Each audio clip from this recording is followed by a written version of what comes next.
Now we're going to look at the reactions that these acid derivatives will do. And the first thing is to look at the reactivity of these things.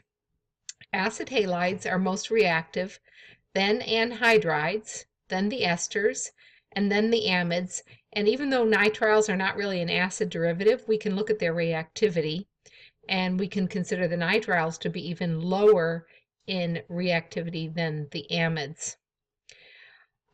In understanding the reactions of the acid derivatives, realize that we can go from higher reactivity down to lower reactivity, but we can't go in reverse. So let's go ahead and look and see what reactions we can do. First of all acid derivatives, including the nitriles, can be converted to a carboxylic acid by hydrolysis. It's just how fast they go that's different. Acid halides, you drip them into water and they violently react with water. Acid anhydrides just react really fast, vigorously. Esters don't react with water unless you add an acid or a base catalyst. And then you've got to heat them, and you can play with the equilibrium, but you know they are relatively resistant to hydrolysis. Amides are even more resistant, and they require acid and base and heat, and maybe a little bit longer reaction than esters. Nitriles, you've got to really cook them in order to hydrolyze them. So that's how they differ with response to water hydrolysis. The flow of reactivity can be shown in this little chart like this, that acid halides can be converted to anhydrides. It's a downhill reaction, and anhydrides can be converted to acids with water. Acid halides can be converted to esters, which can go to amides. Likewise, anhydrides can go to esters. This is all the black things are things that just naturally flow when you mix the correct nucleophile with that particular acid derivative, and then you get the new acid derivative.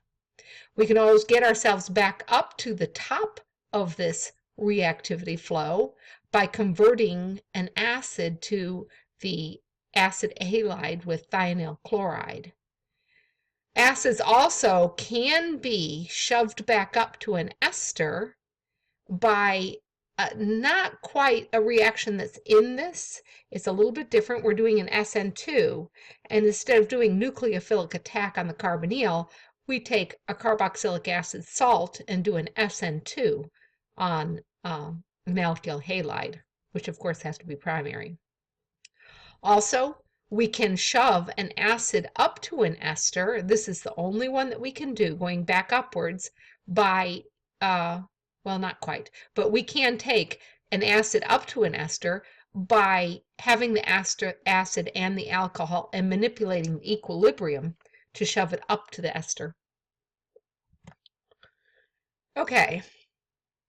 Reactions that are in the flow, meaning going downhill, are if you take an acid halide and you can either use an acid or you can use if you use the acid, you'd want to have a little bit of like pyridine or some small amount of base in there to pick up any hydrochloric acid, or you can use this the acetate salt, and look, we make the anhydride. Acid halides will also react with alcohols to form esters. And again, we put a little bit of pyridine in there to remove the hydrochloric acid. If we had this as protic, the carboxylic acid here, we'd put a little pyridine in too. Still downhill, we can take an acid chloride and mix it with an amine.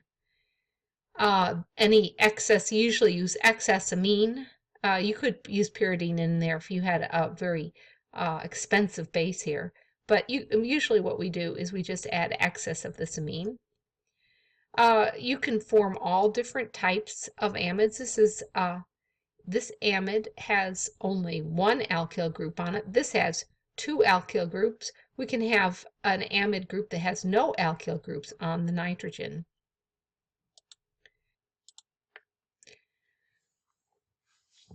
Anhydrides, of course, can't go up to the acid chloride, but they can form esters and amides by reacting them with alcohols and an amine.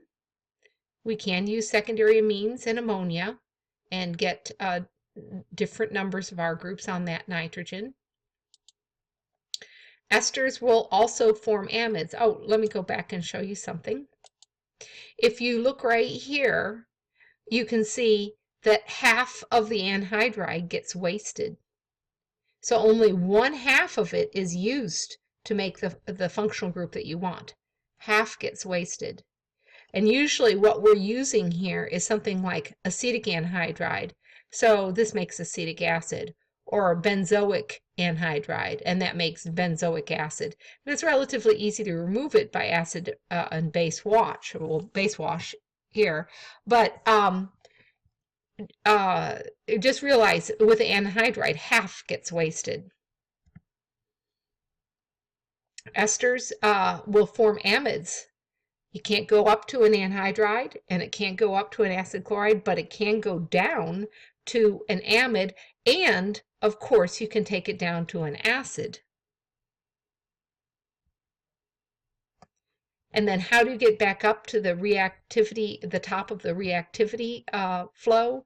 Well, you just react it with thionyl chloride. So here's an example. I can take salicylic acid here and treat it with thionyl chloride, because this is an sp2 carbon. This is not going to convert that alcohol to a chloride, to a chlorine, but it will take the carboxylic acid and convert it to an acid chloride. If you want an acid bromide, use phosphorus tribromide. There are some uphill reactions, and I put that in quotation because they're not really uphill reactions, but it's going up the flow. You can take an acid by making and convert it to an ester by making the salt and then doing an SN1 on a primary halide. Of course, that limits this to a primary halide here, because this isn't the greatest nucleophile. You really wouldn't want this to be anything but a primary nucleophile. This is basic, and a secondary would do some elimination. So this is an alternative we have to making an ester. Also, we can manipulate this equilibrium down here. You take an acid and an ester, and you, with a little acid catalysis, you can remove water through distillation and form the ester. Here's an example of taking an ester and changing it to an amide. That's a downhill reaction, so it goes, because this leaving group is a better leaving group than the amide leaving group right here. Nitrogen with a negative charge and 2 hydrogens on it is a worse leaving group than methoxide. So which of the following reactions will not go? Let's look at these.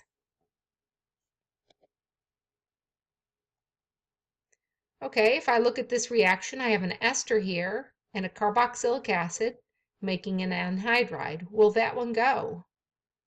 Well, this is an uphill reaction because anhydrides are higher reactivity than either the acid or the ester. So no, this will not go. What if we take an acid and an amine? Will this go? Well, you have to realize that amines are basic and acids are acidic. So what happens is you don't form an amide, you get proton transfer, and you end up making the ammonium salt, or an amine salt, of this carboxylic acid. This is basically an uphill reaction. It doesn't go. What about this? Taking an acid chloride and the carboxylate here. Will that form this ester? Well, of course, that's a downhill reaction. This is the highest reactivity. This is an anhydride. So we're going down in reactivity, so this reaction would go ahead.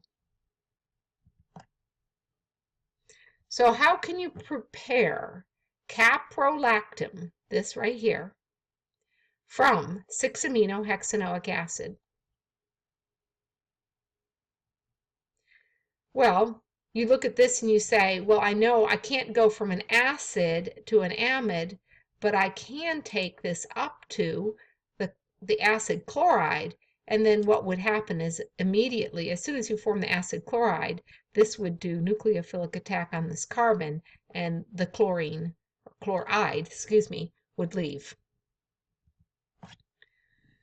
How can you make propyl cyclopentane carboxylate from cyclopentane carboxyamide? Well, the first thing you're probably wondering is, what are these structures? So let's draw them for you. Here is cyclopentane carboxyamide.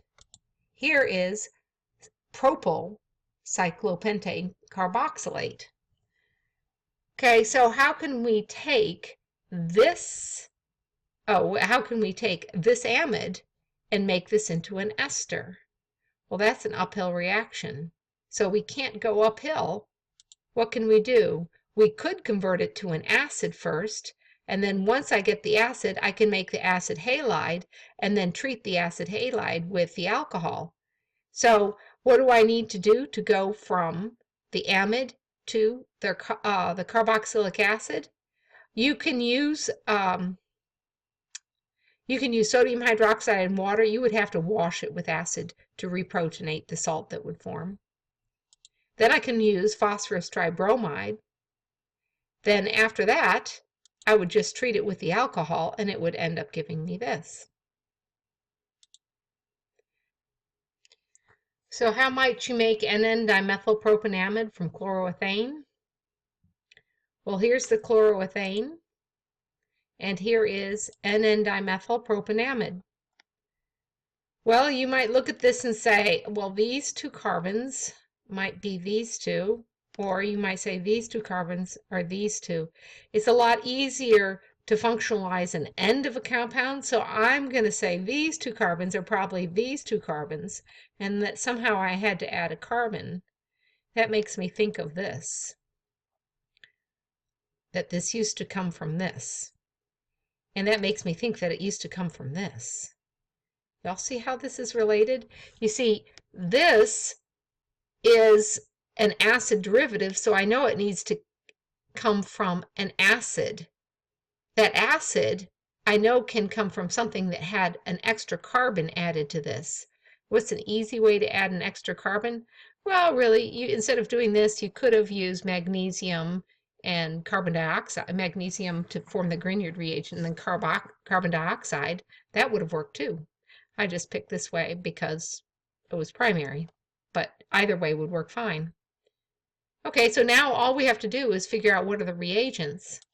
To go from the chloride to the cyanide, I just need to do an SN2 with cyanide. To go from cyanide to the acid, I just need to hydrolyze it. To go from the acid to the amide, first I have to treat with thionyl chloride, then I treat with the appropriate amine.